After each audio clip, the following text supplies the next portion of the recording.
दिल्ली उच्च न्यायालय बार असोसिएशनच्या वतीने आयोजित करण्यात आलेले फाईट फॉर जस्टिस अवॉर्ड 2025 हे कार्यक्रम नवी दिल्ली येथे मोठ्या उत्साहात पार पडले।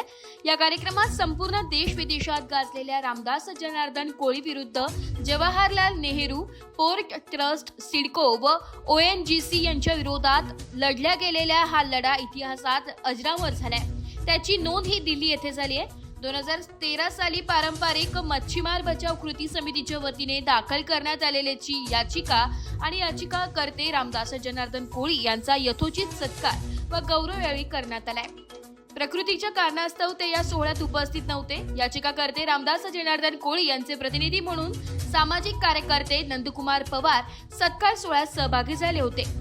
2015 साली न्यायालयाने उरण तालुक्यातील 1630 प्रकल्प बाधित कुटुंबियांना सुमारे 95 कोटी 19 लाख रुपये देण्याचा आदेश पारित केला, परंतु सदर प्रकल्पधारकांनी सर्वोच्च न्यायालयात धाव घेऊन या निर्णयाला स्थगिती दिली।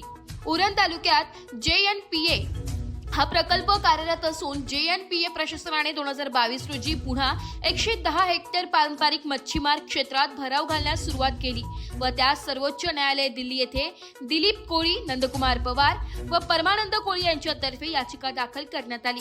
त्याला यश देखील मिळाले।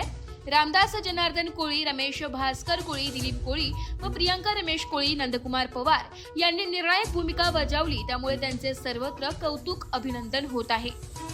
एस मराठी न्यूज साठी तालुका प्रतिनिधी विठ्ठल ममता बादे, उरण।